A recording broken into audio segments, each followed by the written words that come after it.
100% हमारी सरकार आएगी। बहुमतानी यही लोगों का प्यार मिल ही चुका है, बस 23 तारीख का इंतजार करिए। आने वाली सरकार जो है मजबूत थम्पिंग मेजोरिटी की, ये महायुति की होगी। बीजेपी ये चुनाव वोट से नहीं खोट से जीतना चाह रही है। समाजवादी पार्टी के लोग उपचुनाव को रक्त रंजित करने का पूरा प्रयास कर रहे हैं।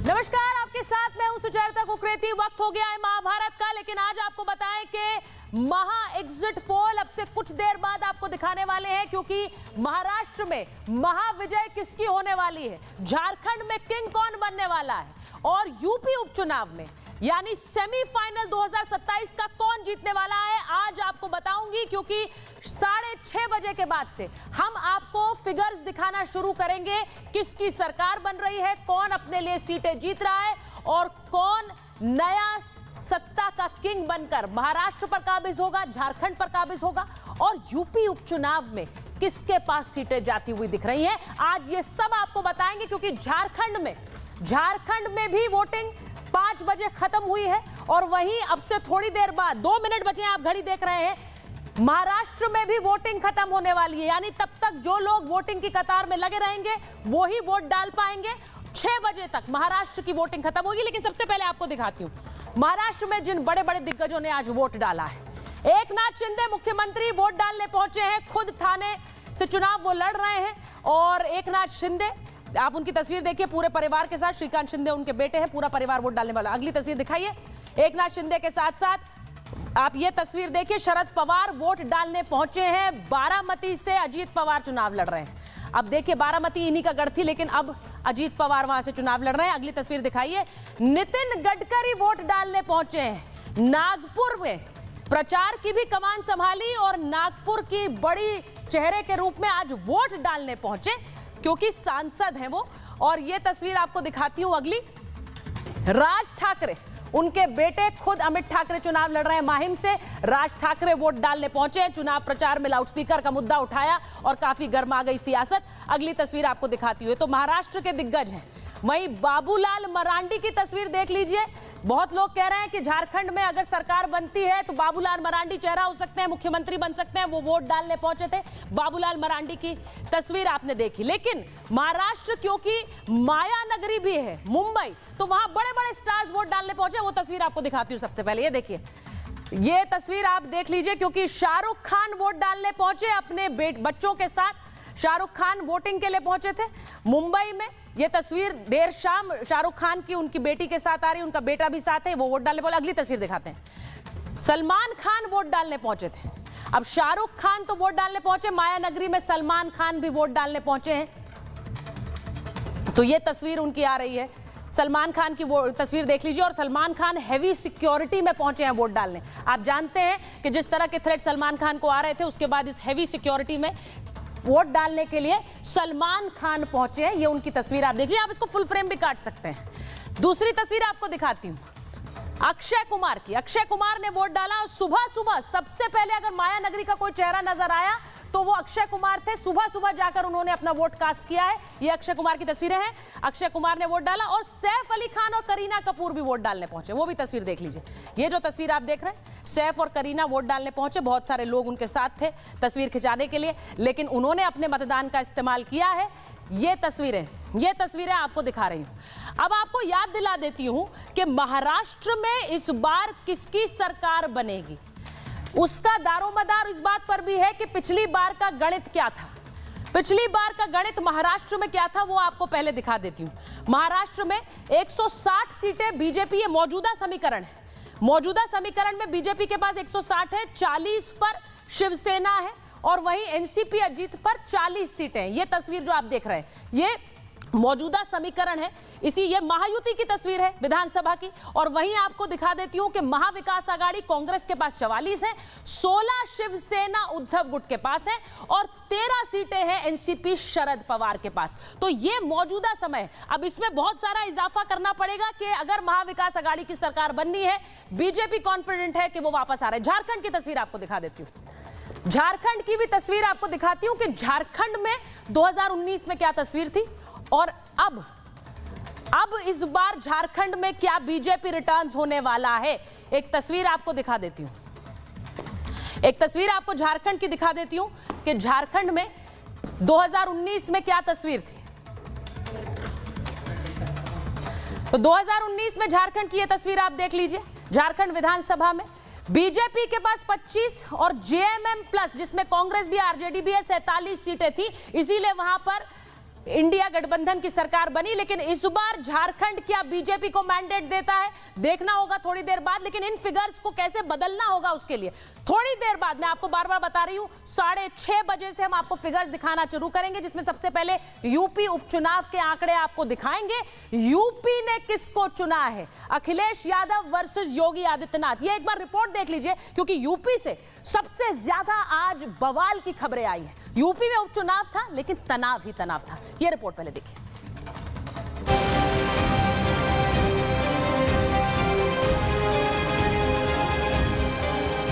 महाराष्ट्र की 288 विधानसभा और झारखंड की 38 बची सीटों और यूपी के 9 विधानसभा सीटों पर उपचुनाव के लिए मतदान खत्म हो गया है। सभी नेताओं की किस्मत ईवीएम में कैद हो गई। सभी अपनी अपनी जीत के दावे कर रहे हैं। 100% हमारी सरकार आएगी। सरकार यही बहुमतानी यही। अगर हम सरकार से अपेक्षा रखते हैं तो वोट करना ये बहुत महत्वपूर्ण है। वोट का प्यार मिल ही चुका है, बस 23 तारीख का इंतजार, अब बस 23 तारीख का इंतजार करिए। चुनावी दंगल के बीच यूपी में कई जगह महाभारत भी देखने को मिली। कई जगहों पर पथराव तो कहीं मतदान के बहिष्कार का मामला सामने आया। सबसे पहली तस्वीर आपको मुजफ्फरनगर के मीरापुर की दिखाते हैं, जहां मतदान के दौरान हंगामे की खबर आई। सपा सांसद हरेंद्र मलिक ने पुलिस प्रशासन पर एक समुदाय विशेष को वोटिंग से रोकने का आरोप लगाया।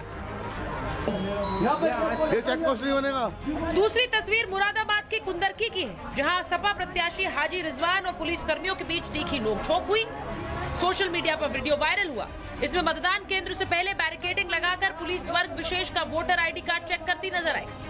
तीसरी तस्वीर कानपुर के सीसामऊ की है, जहां मतदान के दौरान हंगामा देखने को मिला। बीजेपी ने फर्जी वोटिंग का आरोप लगाते हुए प्रदर्शन किया। शिकायत मिलने पर ईसी ने एक्शन लिया और वोटरों को मतदान न करने देने के आरोप में 2 पुलिसकर्मी निलंबित कर दिए गए। वहीं एक और हैरान करने वाली तस्वीर मैनपुरी से सामने आई, जहां दलित युवती के रेप के बाद हत्या कर दी गई। परिवार का आरोप है कि समाजवादी पार्टी को वोट देने से मना करने पर युवती की हत्या हुई है। बिटिया कह रही थी हम बीजेपी में फूले वोट दिए, मेरी कॉलोनी बनवाई, तो जो वो लोग साइकिल में वोट डाल गई ना रहे तो हमारे की तो हम तो दिखाई तू मर गया तो दुर्गिया तेरा नाम तो दुर्गिया को मर गया तो बनाइए हम कल नहीं लगो 12 और 1 बजे के बीच में डलने को वोट साइकिल में। के पिता के द्वारा 2 लोगों के खिलाफ अभियोग पंजीकृत कराया गया है। इसमें एक प्रशांत यादव है और दूसरा मोहन कठेरिया है, जिनको दोनों को गिरफ्तार कर लिया गया है। उनके माता पिता द्वारा ये बयान दिया गया है कि भाजपा को वोट देने से रोकने के कारण उसकी लड़की की हत्या की गई है। उपचुनाव में हंगामा, पथराव, हत्या के बाद जहां प्रशासन एक्शन मोड में दिखा, तो वहीं सियासी पारा भी लगातार हाई रहा। इतनी शिकायतों के बाद लगता है चुनाव आयोग की इंद्रियां काम नहीं कर रही हैं। न उसे दिखाई दे रहा है न सुनाई। भारतीय जनता पार्टी ये उपचुनाव वोट से नहीं खोट से जीतना चाहती है। समाजवादी पार्टी ने अपने गुंडे और जो माफिया प्रकोष्ठ है उनका उसे आगे कर दिया। समाजवादी पार्टी के लोग उपचुनाव को रक्त रंजित करने का पूरा प्रयास कर रहे हैं। यूपी की 9 विधानसभा सीटें 27 के सत्ता का सेमीफाइनल तय करेंगी।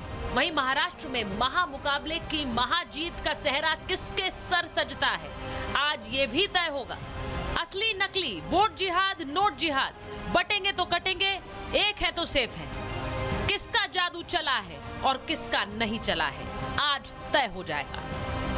Bureau report, Republic Bharat. BJP के राष्ट्रीय प्रवक्ता के शर्मा जी हमारे साथ जुड़ रहे हैं। शांतनु गुप्ता लेखक हैं, राजनीतिक विश्लेषक हैं, हमारे साथ जुड़ रहे हैं। तारिक खान साहब प्रवक्ता हैं समाजवादी पार्टी के। प्रेम कुमार जी वरिष्ठ पत्रकार हैं। वरुण पुरोहित जी कांग्रेस के नेता हैं। संजय गुप्ता शिवसेना उद्धव गुट के नेता हैं। बहुत बहुत स्वागत है आप सभी का। मुझे पता है कि इंतजार किया जा रहा है एग्जिट पोल्स, हालांकि पिछले कुछ समय में जिस तरह एग्जिट पोल्स के आंकड़े बहुत विपरीत गए हैं, मुझे नहीं पता बहुत से लोग इस पर भरोसा करेंगे कि नहीं, लेकिन हम आपको बताएं कि महा एग्जिट पोल एक हम आपको जरूर दिखाएंगे। अलग अलग विश्लेषण किस तरह से अलग अलग पोलस्टर्स कर रहे हैं वो आपको दिखाएंगे, क्योंकि अब बहुत ज्यादा भरोसा एग्जिट पोल्स पे किया जाए ये नहीं कहा जा सकता। लेकिन मैं शुरुआत एक बार जरा करना चाहती हूँ, झारखंड से जो खबर आ रही है वो बड़ी इंटरेस्टिंग है। झारखंड में 5 बजे तक तकरीबन 68% मतदान हो गया है। झारखंड के जामताड़ा में तो सबसे ज्यादा 76% वोटिंग हुई है, आप सोच लीजिए, और बोकारो में 60% मतदान। तो क्या झारखंड में ये सरकार बदलने के लिए मतदान हो रहा है? झारखंड में सबसे ज्यादा वोटिंग, और झारखंड ने वोट करना जल्दी शुरुआत कर दी थी। अब जो खबर आ रही है, आप सोचिए कि झारखंड में ये खबर है, और महाराष्ट्र के भी आंकड़े जरा दिखा देते हैं। महाराष्ट्र में 288 सीटों पर 5 बजे तक मतदान, 5 बजे तक जो हुआ है वो आपको बता देते कि 58% मतदान हुआ है। और गढ़चिरौली में सबसे ज्यादा 96%, 96% वोटिंग हुई है। मुंबई शहर थोड़ा सुस्त रहा है, 49% वोटिंग हुई है। मैं शुरुआत कर रही हूं एक बार के शर्मा जी आपके पास आ रही हूं। महाराष्ट्र से क्या उम्मीद कर रहे हैं आप? महाराष्ट्र में जो मौजूदा समीकरण है, आपकी सरकार है, महाराष्ट्र के लिए पूरा दमखम लगा दिया है दोनों तरफ से। अब इस चुनाव में बटेंगे तो कटेंगे, एक है तो सेफ हैं, वोट जिहाद, नोट जिहाद, सब कुछ आ गया। सीटें कितनी आ रही हैं? सुचेता जी देखिए, ऐसा है, चुनाव अब लगभग समाप्त होने को है, वोटिंग समाप्त होने को है। थोड़ा इको हो रहा है, ठीक करा दीजिएगा। जी ठीक कर देंगे। और झारखंड में और महाराष्ट्र दोनों में ही अब चुनाव आधे घंटे में समाप्त हो जाएंगे। और आप एग्जिट पोल भी दिखाने वाली हैं, तो स्वाभाविक रूप से देखिए, कोई माने ना माने, हम तो हमेशा से मानते हैं। जब हरियाणा का भी एग्जिट पोल आया था तो हमने कहा था, हमने तो अच्छे से उसको स्वीकारा था और ये कहा था कि ठीक है, आपका एग्जिट पोल है, आप दिखा रहे हैं, लेकिन हम जो है चुनाव जीत रहे हैं इसलिए क्योंकि ज़मीन पर हम खुद थे। आपको पता है, मैं तो खुद ही वहाँ 1.5-2 महीने रहा था, तो मैं बड़ा कॉन्फिडेंस था क्योंकि मुझे ज़मीन दिख रही थी वहाँ की, हम सरकार बना रहे हैं। आज अलग बात है, कांग्रेस ने घोषणा की है कि एग्जिट पोल में हम नहीं जाएंगे। अब उनके कुछ लोग आ जाए, अलग बात है यहाँ, लेकिन कांग्रेस ने अधिकृत जो सूत्रों से खबर चल रही है कि हम पार्टिसिपेट नहीं करेंगे इस पे। तो ये पहले भी उनके तरीके रहे, जब वो महाराष्ट्र में जीतने का उनको लग रहा था, तब उस समय उनके हेलो, मेरी आवाज नहीं आ रही? बिल्कुल आ रही है, बिल्कुल आ रही है। हेलो, आवाज आ रही है सुचेता? जी शर्मा जी बिल्कुल सुन रहे हैं आपको। तो जब हरियाणा में जब इनको जीतने का दिखा, तब एग्जिट पोल पर आ गए। अब आज इनको कॉन्फिडेंस नहीं हो रहा है, इनको पता है कि ना हम महाराष्ट्र जीत रहे हैं, ना हम झारखंड जीत रहे हैं, तो अब घोषणा कर रहे हैं कि हम एग्जिट पोल पे नहीं जाते। ऐसे ही जो है 19 के बाद भी घोषणा किए थे। तो ये जो है, ये दोहरा चरित्र जो है कांग्रेसियों का है, ये हमारा नहीं है। हम बड़े सम्मान के साथ जो भी सर्वे करते हैं उनकी बातों को हम सुनते हैं। हाँ। हम उससे एक दिशा को समझने की कोशिश करते हैं, चाहे वो ओपिनियन पोल हो चाहे एग्जिट पोल हो, और हम उस पर भी। रही बात जहाँ तक आपने दोनों उसकी कही, देखिए बहुत स्पष्टता से दोनों जगह एक बात की जो है लड़ाई है। एक झारखंड में जो सरकार है, वर्तमान सरकार, उसकी जो कुनीतियाँ रही है और जिस ढंग से वहाँ पर घुसपैठियों का इशू रहा है, जिस ढंग से वहाँ धर्मांतरण का इशू रहा है, ट्राइबल्स की बेटियों को जबरदस्ती शादी करने का, मुसलमानों द्वारा उनको जो है उनके धर्म परिवर्तन कराने का इशू रहा है, या वहाँ पर जिस ढंग से सारी योजनाओं को, आपका आश्चर्य होगा वहाँ अभी तक महिला आयोग नहीं बना, तो आप सोच सकते हैं कैसा स्टेट होगा वो। तो जिस ढंग से वहाँ पर भ्रष्टाचार हुआ, एक उस पर वोटिंग है जो आप देख रहे हैं 70, मैं समझता हूँ शायद 74-75% जाए। सर थोड़ी देर में आंकड़े आना शुरू होंगे, 6:30 बजे से हम आंकड़े दिखाएंगे। शर्मा जी 6:30 बजे से हम आंकड़े दिखाना शुरू करेंगे महा एग्जिट पोल पे। अभी जो है 0-0 चल रहा है टैली नीचे जी। मैं महाराष्ट्र के संदर्भ में इतना कह दूं, महाराष्ट्र में जो हमारी 2.5 वर्ष में महायुति की सरकार ने जो काम किया है वो हम जनता के बीच लेकर गए हैं, उनसे हमने जनादेश मांगा। हाँ, बाद में उलेमा बोर्ड फतवा की राजनीति कांग्रेस ने की है फतवा जारी कराए गए हैं और उसके माध्यम से वोट मांगे गए हैं, तो हिंदू मुस्लिम भी करने की कोशिश हुई है, फतवा की राजनीति भी हुई है। नहीं, तो वो स्पष्ट है कितनी काम एक करेगी? पक्ष है जो मुस्लिम राष्ट्र की बात कर रहा है, कितनी काम और करेगी, क्योंकि महाराष्ट्र में जो मुस्लिम वोटर्स हैं उनसे हमारे सहयोगी ने भी आज बात की थी। अमित जी, अगर हम वो क्लिप चला पाए तो जरा हमारे दर्शक देख भी पाएंगे, लेकिन मैं उससे पहले एक बार जरा तस्वीर दिखा दूं। नहीं शर्मा जी, मैं आ रही हूँ आपके पास, क्योंकि बहुत सारी तस्वीरें आई, बहुत सारे मेहमान हैं। मैं आ रही हूँ वापस, मैं आ रही हूँ। मैं एक बार तारिक खान साहब के पास चली जाती हूँ, समाजवादी पार्टी के प्रवक्ता। तारिक खान साहब, आज बहुत सारी तस्वीरें आई हैं यूपी से, अलग अलग सीटों से, और करहल में तो आरोप ये लग गया कि लड़की का परिवार आरोप लगा रहा है कि समाजवादी पार्टी को वोट नहीं दिया इसलिए हत्या कर दी गई। परिवार ऑन रिकॉर्ड बोल रहा है। लड़की की जो बहन या भाभी है उसने कहा है कि वो एक पत्रकार था और कोई समाजवादी पार्टी से लेना देना नहीं है, सब चैनल लोग चला रहे। मैं कह दूं, जो हुआ वो कलंकित करने वाला लोकतंत्र को काम हुआ। 2003 में मैम कोई मिल गया, एक पिक्चर आई थी ऋतिक रोशन की, उसमें दूसरे ग्रहों से मैसेजेस रिसीव करते थे। बड़ी अच्छी पिक्चर थी, शायद आपने देखा हो। पो पो पो पो। तो ये मैम जो पुलिस वाले थे जो लोगों को मार रहे थे, वोट नहीं डालने दे रहे थे, इनको दूसरे ग्रहों से मैसेज आ रहे थे कि इन लोगों को रोको, वोटर्स को रोको। इनको मुख्यमंत्री आदेश नहीं दे रहे थे, इनको डीएम आदेश नहीं दे रहे थे, इनको एसपी आदेश नहीं दे रहे थे।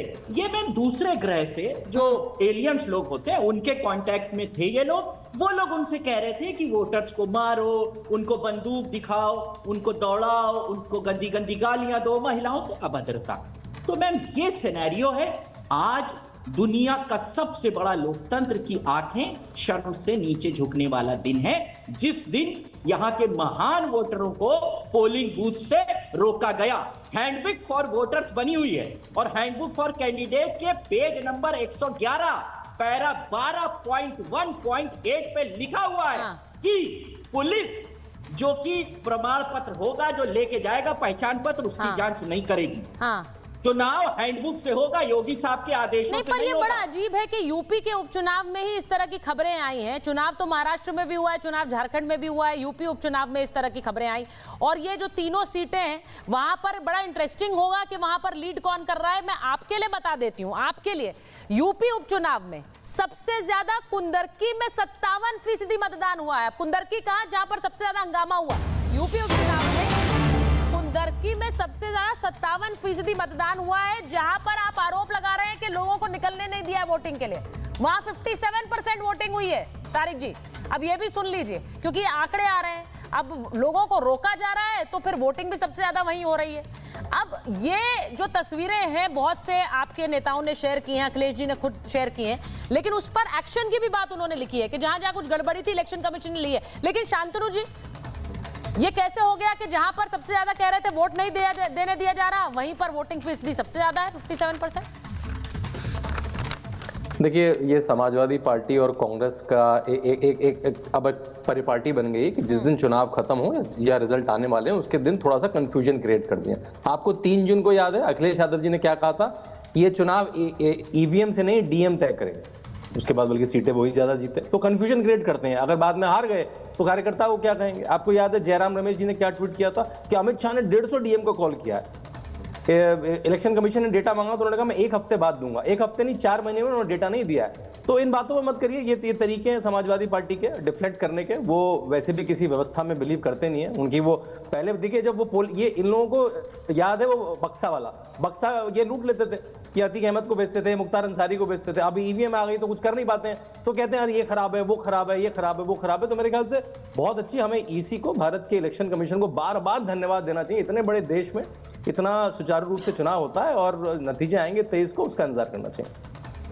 आप कह रहे हैं नतीजे आएंगे 23 को। एग्जिट पोल पर भरोसा करेंगे कि नहीं करेंगे? महा एग्जिट पोल दिखाएंगे हम, क्योंकि हमें तो अब थोड़ा सा संकोच ही रह रहा है एग्जिट पोल्स दिखाने से। पर देखिए मेरे ख्याल से पिछले कुछ समय में एग्जिट पोल, हाँ, उनकी क्रेडिबिलिटी कम हुई है और मेरा कई एग्जिट पोल वालों से बात हुई है। पता नहीं वो जिस तरह से वो रैंडमाइजेशन करते हैं, मैं भी स्टैटिस्टिक्स का विद्यार्थी रहा हूँ, जिस तरह से वो रैंडमाइजेशन करते हैं शायद वो और स्टैटिस्टिशियन को अच्छे लेना चाहिए। क्योंकि और एक चीज अलग भी है, अगर मैं जैसे मेरा विदेशों में काफी जाना होता है, यूके और यूएस में अधिकतर पोलिंग परसेंटेज पे एग्जिट पोल किए जाते हैं, सीट पे नहीं आते। हम लोगों को थोड़ी सीट की आदत होती है कि सीट पता लग जाए, तो हमारे जो एग्जिट पोल है उनकी पोलिंग परसेंटेज मोटा मोटा ठीक रही है, 1-2% की दिक्कत आई है, लेकिन हम जब सीट में कन्वर्ट करते हैं तो उन्हें कन्वर्ट करना मुश्किल होता है। मैं अपने दर्शकों को बताऊं कि 6:30 पे 6:30 बजे यूपी की जो सीटें हैं उनका क्या रुझान आ रहा है अलग अलग एग्जिट पोल्स के जरिए, वो बताएंगे थोड़ी देर बाद। मुझे लगता है तकरीबन 14 मिनट बचे हैं, तो थोड़ा इंतजार करना होगा। इलेक्शन कमीशन की गाइडलाइंस है, दिखा नहीं सकते, और वो थोड़ी देर बाद दिखाएंगे। लेकिन जिस तरह की सीटें अब के शर्मा जी कह रहे हैं सरकार बन रही है, वो जिस तरह का प्रचार हुआ है, वरुण जी आपको क्या लग रहा है? महाराष्ट्र में इस बार ये पहला चुनाव है जब एनसीपी अलग, शिवसेना अलग और स्प्लिट हुआ है, उसका असर कितना पड़ेगा? सुचारिता जी, अभी जो चुनाव हुआ है सुपरफिशियल मुद्दों पे हुआ है, बटेंगे कटेंगे, योगी आदित्यनाथ जी को लाना, ये सब करना। पब्लिक तो महंगाई, बेरोजगारी, खुद का घर कैसे चले उस पर ध्यान देती है। दूसरी बात, आप कह रहे हो महाराष्ट्र का चुनाव में शरद पवार जी की पार्टी, उनका परिवार तोड़ना, उद्धव ठाकरे जी का परिवार तोड़ना, तो ये जो बीजेपी की रणनीति रही है परिवारों को तोड़ तोड़ के सरकारें बना लो, ये कर लो, तो जनता उसको भी देख रही है। जनता के मुद्दों पे भारतीय जनता पार्टी जो मोदी सेंट्रिक पार्टी है, अटल जी अडवाणी जी का पार्टी विद डिफरेंस तो रही नहीं है, उस पर नहीं लड़ी है भारतीय जनता पार्टी। ये 4 जून को जब इनको धक्का लगा, नहीं जीत पाए मोदी जी, 400 पार 300 पार करे, मोदी की गारंटी फेल हो गई, तो इन्होंने एक हिंदू और हिंदुत्व का एक बहुत जबरदस्त प्रोपोगंडा देश में मचाया है 4 महीने के अंदर। उसके ऊपर इनकी राजनीति टिकी हुई है, और वो जनता उसको चुनती है। या महंगाई बेरोजगारी में फेल हो गए, पूंजीवाद फोर्सिबली देश के ऊपर लागू करने के लिए हर तरह से इन्होंने प्रयास करा, कैसे पूंजीवाद देश के ऊपर लागू किया जाए। मिडिल क्लास की सुन नहीं रहे, मिडिल क्लास पूरी तरह परेशान, बच्चे फल फ्रूट तो भूल ही गए, सब्जी नहीं खा पा रहे, तो ये इस पे बिल्कुल इनका ध्यान केंद्रित नहीं रहा। इन्होंने भटकाने का प्रयास किया, जो आम जनता के मुद्दे होते हैं उससे, तो जनता उस पर वोट देगी, या इनके हिंदुत्व और इसके जो प्रोपोगंडा है इस पे। वरुण जी, आपकी तरफ से कौन से मुद्दे गिनाए गए? चलिए मैं आपसे पूछ लेती हूँ, कांग्रेस के नेताओं ने कौन से मुद्दे गिनाए हैं? मुझे ये बता दीजिए कि कौन सी रैली में राहुल गांधी ने मुद्दे गिनाए? इनके मुद्दे तो उलेमाओं ने गिनवाए सुचिता जी। नहीं, मैं वही पूछ रही हूँ, मुद्दे खुद नहीं गिनवाए, वो उद्धव ठाकरे भी जाकर, तो आप लोग हो भाई, बीजेपी के उलेमा तो आप लोग हो, बीजेपी के उलेमा तो आप लोग हो, हम नहीं लड़े उस पे, हम तो महंगाई बेरोजगारी। राहुल गांधी सेफ खोल कर दिखा रहे थे, राहुल गांधी सेफ खोल कर दिखा रहे थे कि देखिए ये अडानी और नरेंद्र मोदी साथ हैं, ये एक है। ये क्या मुद्दा है लोगों से जुड़ा हुआ? क्या ये लोगों के लिए आपका आगे का प्लान है? किसी ने भी नहीं बात की सर, कहाँ की?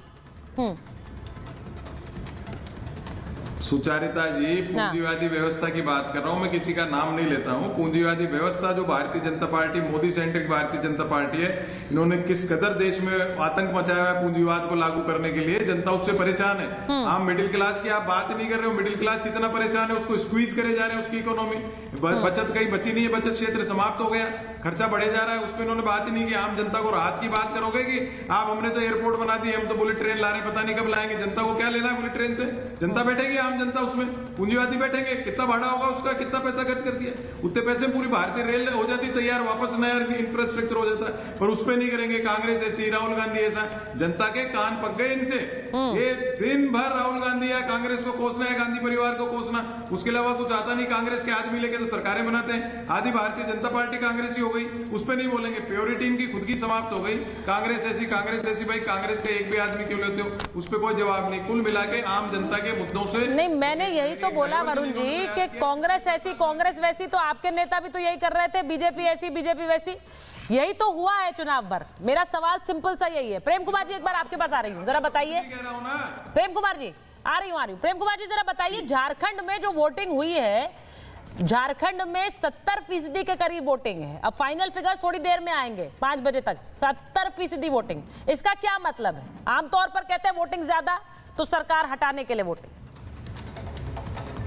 सुचारिता जी, प्रश्न यह है कि पिछले बार के चुनाव के दौर की तुलना में कितना ज्यादा वोटिंग हुई? हाँ। पहले दौर की तुलना में निश्चित रूप से ज्यादा वोटिंग हुई है, और पिछले बार की तुलना में हम, हालांकि ओवरऑल नहीं है फिगर, लेकिन कंस्टिट्यूएंसी वाइज जो मैं देख रहा हूँ वो ऑलमोस्ट सेम है, थोड़ा बहुत कम ही हो सकता है, ज्यादा नहीं हुई है पिछले बार की तुलना में। और इसमें भी खास तौर से अगर कंस्टिट्यूएंसी वाइज जाते हैं तो ट्राइबल सीटों पर ज्यादा वोटिंग इस बार भी है, ट्रेंड पिछले बार भी ट्रेंड था। तो इसको समझना पड़ेगा कि इस ट्रेंड के क्या मतलब हो सकते हैं। जैसे पहले चरण के चुनाव में आदिवासी, क्षमा कीजिए, ट्राइबल्स बेल्ट में और पूरे ओवरऑल महिलाओं की वोटिंग ज्यादा हुई। 43 सीट्स में 37 पर महिलाओं ने ज्यादा वोटिंग की थी। तो अब ये क्वेश्चन है कि क्या कल्पना सोरेन का कोई जादू असर कर रहा है कि महिलाओं ने ज्यादा वोट किया, या कोई बीजेपी के हिसाब से कोई वो डर का माहौल जो है उसकी वजह से महिलाओं ने ज्यादा वोट किया, ये उसके लिए 23 तारीख का इंतजार हो सकता है। लेकिन महिलाएं इस बार निर्णायक हो रही हैं, और इस बार का जब कल चुनाव आयोग बताएगा इस बात को कि दूसरे दौर में भी क्या यही ट्रेंड है, तब पता चलेगा कि महिलाएं क्या ये दूसरे दौर में भी ज्यादा वोटिंग की है। ये तो फिलहाल जो वोट प्रतिशत बढ़ रहा है उसको आप सीधे सरकार विरोधी वोट नहीं बोल सकते, सिर्फ इतना ही बोल रहा हूं जी। अच्छा, ये सरकार विरोधी वोट नहीं है। बाबूलाल मरांडी की तस्वीरें हम चला रहे हैं, वोट डालने पहुंचे थे। अब जरा कुछ मैं चेहरों पर भी बात करूं। के शर्मा जी, महाराष्ट्र के लिए आपका चेहरा एकनाथ शिंदे है या देवेंद्र फडणवीस? देखिए, इस पर बहुत स्पष्टता से जवाब दिया जा चुका है, उसको दोहराने की आवश्यकता नहीं सुचिता जी। लेकिन बहुत अच्छी बात अभी मैं सुन रहा था, एक कांग्रेस के जो समर्थक हैं वो कह रहे थे इनको राहुल गांधी के अलावा कोई सोचता ही नहीं है। अरे तो कांग्रेस पार्टी में राहुल और गांधी खानदान के अलावा है कौन? माँ, बेटा और बहन, इसके अलावा पूरे कांग्रेस में और कोई नेता है? खड़गे साहब ना नाम के हैं ना काम के हैं, तो उन्हीं की तो ऊपर होगा, उन्हीं पे तो बातें होगी। और सारी जो है अज्ञानता का, आपने अभी सेब का वो कहा कि उस दिन वो तिजोरी लेके चले आए, तो इस तरह की मूर्खता कोई कौन कर सकता है? तो जो इस तरह की मूर्खता करेगा उसी पे तो चर्चा होगी, और किसकी होगी? दूसरी बात, उलेमाओं के जो 17 मांगे थी, उस 17 मांगों पे इन्होंने समर्थन लिख के दिया। इनके नाना पटोले ने कि साहब हमारी सरकार आएगी तो हम आपकी 10% आरक्षण से लेके पूरी 17 मुसलमानों की चार्टर जो है उसको मान्य करेंगे। तो वहां पर तो आप लोगों ने यह तय किया कि वो छत्रपति शिवाजी महाराज की जो जहां पर कर्म भूमि रही है, जो हिंदू राष्ट्र की जो बात करते थे, वहां ये मुस्लिम राष्ट्र बनाने की बात करने लगे, ये मुस्लिम चार्टर लेकर आ गए वहां पर। तो ये तो महाराष्ट्र के लोग जो है इस पर निर्णय करेंगे कि वहां पर हिंदू राष्ट्र जो छत्रपति शिवाजी महाराज का जो विजन था, जो हिंदुत्व की विचारधारा थी, वो चलेगी, या उलेमाओं की मांग पर वहां पर ये मुस्लिम राष्ट्र बनाने की जो है नींव रखना है। तो इस पे निर्णय करना है वहां के लोगों का। एक समाजवादी पार्टी जी जो अभी बहुत बड़ी बड़ी बात बता रहे थे दुनिया भर का कि ये है वो है, साहब आज क्यों आपा खो बैठे अखिलेश जी? आप खुलेआम पुलिस को आप गाली दे रहे हैं, पुलिस को धमका रहे हैं, नंगा करके मारेंगे, इसकी बातें कर रहे हैं अखिलेश यादव। आप एक दिन नहीं छूटता जब आप चुनाव आयोग को गालियां नहीं बकते आप लोग। चुनाव आयोग को कोसने से आपको बाज नहीं आता, हर रोज तो यही होता है, आप लोग तो यही करते हैं। तो गुंडों और मवालियों की जो सुबह से अखिलेश जी सुपर एक्टिव रहे हैं, यही है ना। नहीं के शर्मा जी, जो है अब देखिए ये तो क्रेडिट आप उन्हें देना पड़ेगा कि वो सुपर एक्टिव है, सुबह से लगातार पोस्ट कर रहे हैं वो एक्स पर, वीडियोस भी डाले जा रहे हैं और सबका ध्यान भी अपनी तरफ खींच रहे हैं। वो हार के पहले की एक पहचान होती है। हार के पहले की पहचान है क्या तारिक जी? हार के पहले की ग्राउंड आप पहले ही तैयार कर रहे हैं। 3 दिन से बहाने बना रहे हैं, कभी बुर्का का इशू, कभी कुछ इशू, 3 दिन से बहाने बना रहे हैं। ठीक है, मैं तारिक जी से पूछ लेती हूँ, हार का बहाना है जो चेहरा चेक होता है। तस्वीरें देखिए ना यूपी उपचुनाव की जो आई हैं, कहीं पथराव कर दिया, कहीं पर लड़ाई हो रही है। सुबह से एक्टिव है ना, सुबह से एक्टिव पुलिस है ताकि लोगों को मारे और लोग वोट न डाल सकें। बूथों को चिन्हित करके ये काम किया गया है। देखिए, लोकतंत्र इस देश की ताकत है, उसको कमजोर मत करिए, और आप कमजोर कर रहे हैं। वसीम बरेलवी का शेर है कि आप बस किरदार हैं, अपनी हदें पहचानिए वरना एक दिन कहानी से निकाले जाएंगे, जैसे ये पुलिस वाले निकाले गए। सारे अधिकारियों को बीच में नहीं, मैं नहीं बोला था, सारे अधिकारियों को अखिलेश जी ने याद दिलाया है कि आपके ऊपर निगरानी है। हम देख रहे हैं कि आप लोकतंत्र के लुटेरों की तरह काम मत करिए, लोकतंत्र को लूटने का काम मत करिए। वोटर का सबसे बड़ा अधिकार है कि वो बूथ तक पहुंचे और वोट डाले। हार जीत अलग की बात है, आप जीत के लिए किस हद तक जाएंगे?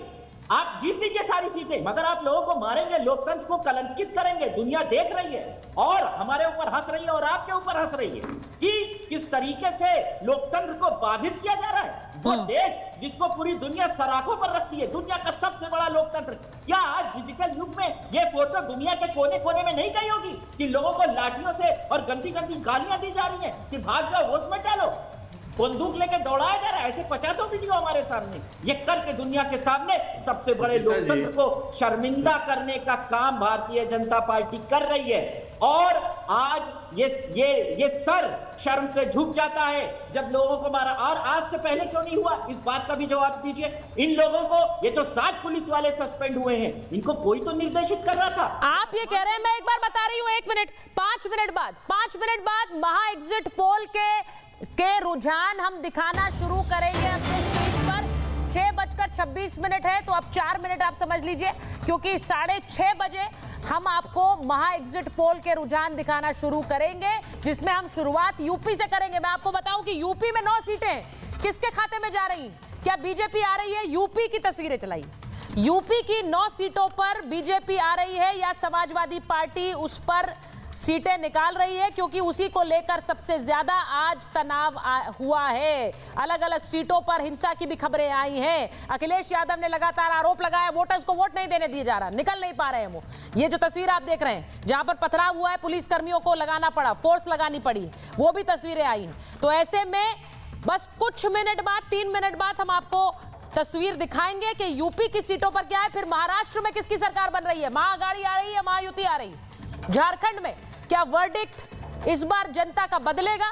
क्या बीजेपी एनडीए को वोट पड़ेगा या फिर वापस सत्ता में इंडिया गठबंधन आ रहा है? यह भी देखना होगा। मैं तस्वीरें आपको बता दूं, एक बार जरा सीधे इस पर बात कर लेते हैं। शांतनु जी, बहुत से लोग मान रहे हैं कि इस बार के ऊपर यूपी उपचुनाव में ये 9 सीटें हैं, लेकिन ये 9 सीटें एक प्रेस्टीज बैटल है। ये जो जीतेगा वो एक तरह से सेमीफाइनल जीतेगा 27 का। अब है तो 9, लेकिन मायने बहुत नहीं। देखिए, भारत में चुनाव इतने कॉम्पिटिटिव हो चुके हैं सुचरिता जी, मेरे ख्याल से ऐसा कोई चुनाव नहीं होता, चाहे वो म्युनिसिपल का हो, पंचायत का हो, जो एक तरह से प्रेस्टीज का इशू नहीं होता। हाँ, जैसे बाकी इलेक्शन है, ये भी बहुत प्रेस्टीज का इलेक्शन है। और अभी एक 24 का इलेक्शन खत्म हुआ है, उसके बाद इसमें से 10 सीटें हैं, उसमें से 9 सीटें विधायक सांसद बन गए। एक शायद समाजवादी पार्टी के विधायक हैं, जो अक्सर उनके विधायक किसी जेल में चले जाते हैं, उसकी वजह से सीट खाली हुई। लेकिन जो आपने बात करी वो इंपॉर्टेंट है कि करहल में जो दलित लड़की मरी और प्रशांत यादव समाजवादी पार्टी के सपोर्टर, उन्होंने कहा कि बीजेपी को वोट करिए, उसको मार दिया गया। तो चुनाव इस लेवल पर पहुंच चुका है। और योगी आदित्यनाथ ने कुछ दिनों पहले ही कहा था कि समाजवादी पार्टी माफिया गुंडों की प्रोडक्शन फैक्ट्री बन गई है और उन माफियाओं के सीईओ अखिलेश यादव हैं। वो आज दिखा कि आप वोट नहीं दोगे तो मैं मार दूंगा आपको। यहां तक समाजवादी पार्टी पहुंच चुकी है। पिताजी ने कहा समाजवादी पार्टी का सपोर्टर है प्रशांत यादव, और समाजवादी पार्टी के सपोर्टर को कौन कहेगा मारने को? उसको भाजपा वाले तो कहेंगे नहीं, उसको अखिलेश यादव का आ रहा है। और अखिलेश यादव की आपने शब्दावली देखी, नंगा करके मारूंगा। आपने शब्दावली देखी, कुछ दिनों पहले उनकी शब्दावली थी, मैंने डाली थी। उन्होंने एक पत्रकार को कहा कि हम तो आपको स्टूडियो से उठवा लेंगे। एक पत्रकार, एक इनके प्रवक्ता ने मुझे चैनल पे कहा कि आप बातों से समझिए, नहीं तो और तरीके से समझाना आता है। तो समाजवादी पार्टी जैसा अजीत सिंह जी कहा करते थे कि जिस गाड़ी में लगा है सपा का झंडा, उसमें बैठा है गुंडा, अब वो चरितार्थ होता दिख रहा है कि अब वो खून खराबे पे उतर आए, जो उनको वोट नहीं करेगा उसको वो मार डाले।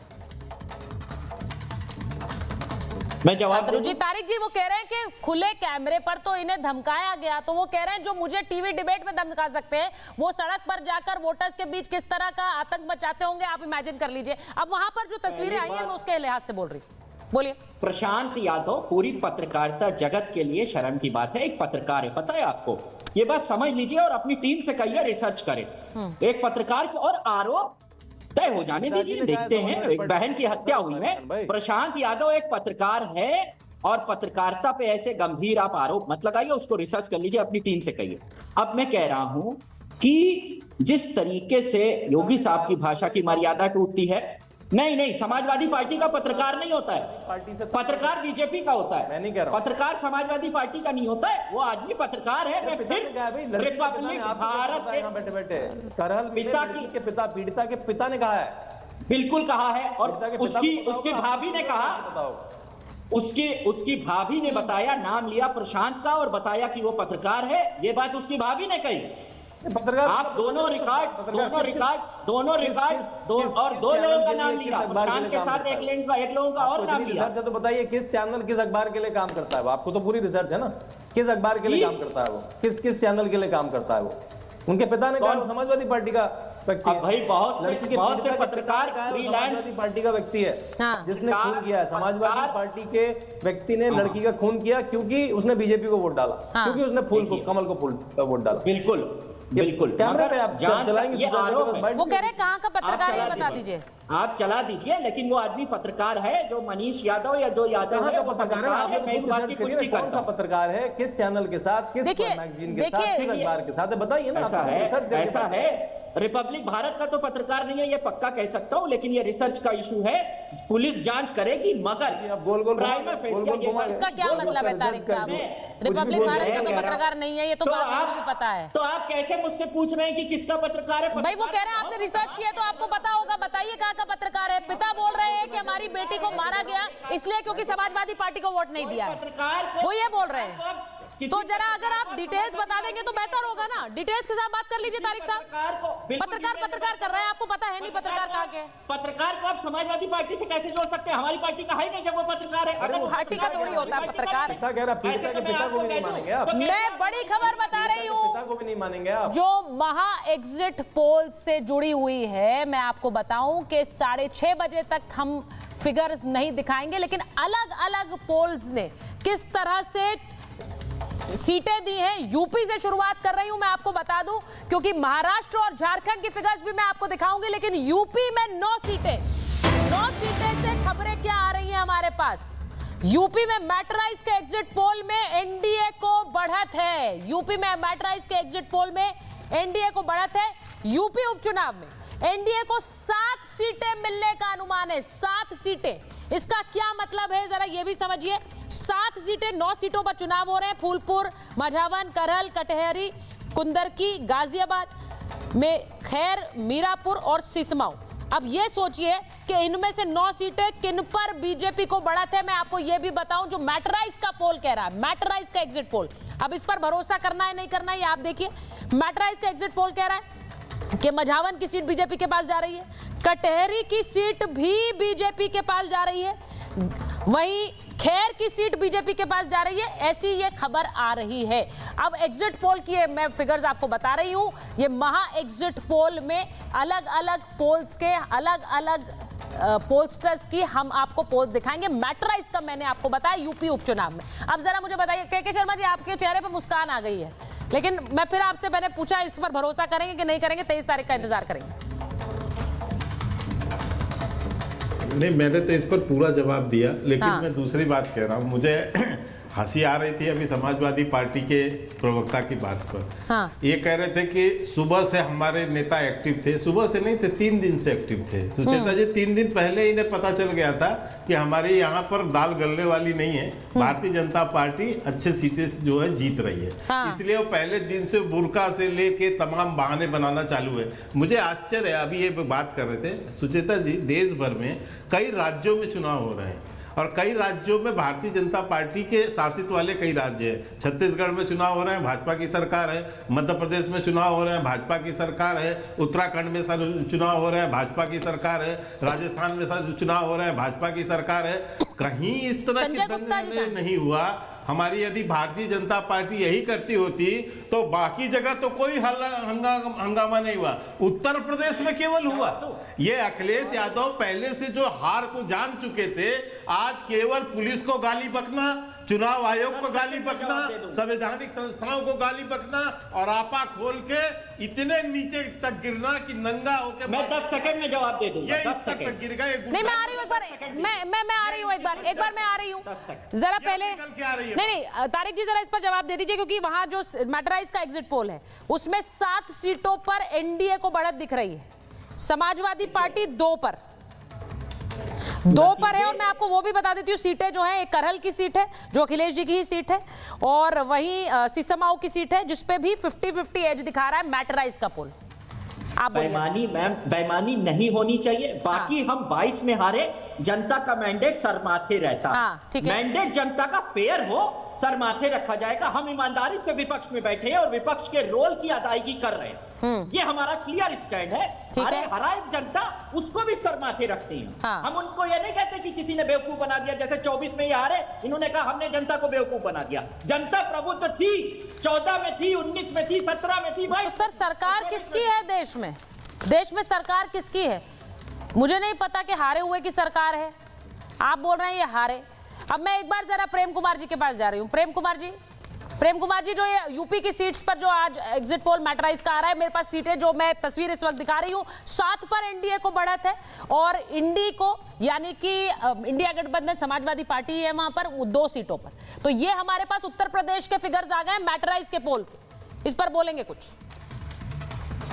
देखिए, बाई इलेक्शंस के जो रिजल्ट होते हैं वो आमतौर पर सत्ताधारी दल के पक्ष में ही जाते हैं। हाँ। तो इस बार के जो आप आंकड़े देख रहे हैं बहुत अप्रत्याशित नहीं है, लेकिन हाँ ये फिर भी लगता है कि समाजवादी पार्टी 2 के बजाय 4 सीटें जीत सकती है, ऐसा लगता है। लेकिन अभी आपके अगर आंकड़े को मान के चले तो हम ये कहते हैं कि ये बाई इलेक्शन बड़े पॉलिटिकल मैसेज देते हैं। आमतौर पर यही होता है बाई इलेक्शन। आप देखिए बंगाल में आप जीत जाएंगे क्या? नहीं, अब देखिए मैंने झारखंड के बारे में आपसे पूछा कि वहाँ 70% है वोटिंग, तो आपने कहा कि वो तो पिछली बार से कंपेयर करिए। अब मैंने ये सीटें बताई है तो आप कह रहे हैं कि वो तो ट्रेंडी होता है। तो अगर ट्रेंडी ऐसा होता है कि वहां जाते तो फिर तो चुनाव में इतना खेला हुआ है, चुनाव में इतनी बयानबाजी हुई है, ये तो पहले से ही मानकर चलना चाहिए था कि बाईपोल वहां जाएंगे। अगर ये बात मैं अगर कोई गलत बोले तथ्यात्मक रूप से तो बोले, लेकिन मैं तो कह रहा हूँ बाई इलेक्शन जितने भी आप निकाल कर देखिए आमतौर पर सरकार का फेवर करते हैं। तो आप कभी भी जैसे पिछले बार कभी हुआ था फूलपुर गोरखपुर जैसे जगहों पर लोकसभा सीटें बाई इलेक्शंस में उलट गया था उम्मीद से ज्यादा, तो देश का मुद्दा बना था। जब ऐसा कुछ होता है तो अनहोनी घटना मानी जाती है। जी ठीक है, आप बता रहे हैं ये पे, लेकिन महाराष्ट्र से जो खबर हमारे पास आ रही है वो भी जरा देख लीजिए। 288 ये पी मार्क का डेटा आपको बता रही हूं। अब मैंने मैटराइज का यूपी के लिए बताया, पी मार्क का डेटा देख लीजिए। 137 से 157 महायुति यानी कि एनडीए, महाअगाड़ी 126 से 146। अब ये फिगर्स जो पी मार्क दे रहा है महाराष्ट्र के लिए 288, अब इसमें तो खेल कहीं फंसता हुआ नजर आ रहा है। महायुति के लिए एकनाथ शिंदे, देवेंद्र फडणवीस बहुत सारी ताकत झोंकी है 137 से 157, 137 से 157। और महाअगाड़ी के लिए 126 से 146, यानी इन दोनों नंबर्स के बीच कहीं भी नंबर हो सकता है। तो आप समझिए महाराष्ट्र में खेल फंस रहा है। अब ऐसा लग रहा है भाई के शर्मा जी, महाराष्ट्र में खेल फंस रहा है, ऐसा लग रहा है। पी मार्क का डेटा मैं बता रही हूं इस वक्त, वहां पर ऐसा लग रहा है क्लियर एज किसी को नहीं है। कोई एकदम से कोई खेल नहीं फंस रहा है। हाँ। सुचेता जी, मैं बहुत आपको विश्वास के साथ कह सकता हूं, महाराष्ट्र में पूर्ण बहुमत की सरकार जो है भारतीय जनता पार्टी के गठबंधन की बनने जा रही है। ठीक है। और बहुत अच्छे मार्जिन से बनने जा रही है। इसमें भी हम जीत ही रहे हैं। लेकिन मैं फिर भी बता दे रहा हूं आपको कि वहां पर हम पूर्ण बहुमत के साथ, लेकिन मुझे भी प्रेम जी की बात का हंसी आया कि उन्होंने उत्तर प्रदेश के 7 सीटों के संदर्भ में वो एक बहाना वो भी बनाने लगे हैं। ऐसे कई उदाहरण हैं कि जहां सत्ताधारी दल रहे हैं उसके मुख्यमंत्री के कैंडिडेट चुनाव हार जाते हैं। आप तो दूसरे की बात की, हमने भोगा है उसको। दूसरी बात, कई बार अभी इसी उत्तर प्रदेश में चुनाव के बाद जो उपचुनाव हुए थे उसमें भारतीय जनता पार्टी चुनाव हारी थी। मैं एक बार बड़ी खबर का ये बार जो है, देखिए जो नंबर्स हमारे स्क्रीन पर है, चेतन एक बार फिर से चला दीजिए। महाराष्ट्र का ये सुविधा की राजनीति करने वाले लोग हैं। ठीक है, ये सुविधा के जासाज विश्लेषक हैं। महाराष्ट्र के जो आंकड़े हैं वो आपकी स्क्रीन पर है, पी मार्क के आंकड़े हैं। के शर्मा जी, मुझे जरा 1 मिनट आप बताना होगा क्योंकि ये बड़ी खबर है।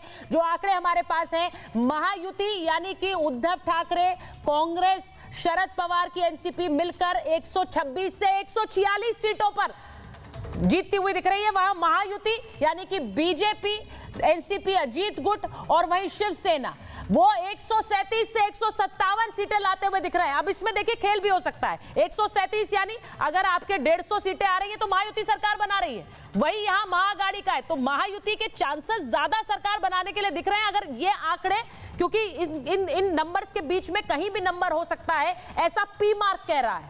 और इसीलिए महाराष्ट्र के लिए यह तस्वीर इस वक्त 157 से 137 से 157 महायुति, 126 to 146 महाअगाड़ी, अन्य 2 से 8। तो ये महाराष्ट्र की तस्वीर आपको पी मार्क के हवाले से मैं दिखा रही हूं। ये लगातार कवरेज जारी है, महा एग्जिट पोल जारी है, पोल ऑफ पोल्स जारी है कि अलग अलग पोल्स में कितनी सीटें मिल रही हैं। अब इन पर भरोसा कीजिए या फिर 23 तारीख का इंतजार कीजिए। एक छोटे से ब्रेक के लिए यहां पर रुकते हैं।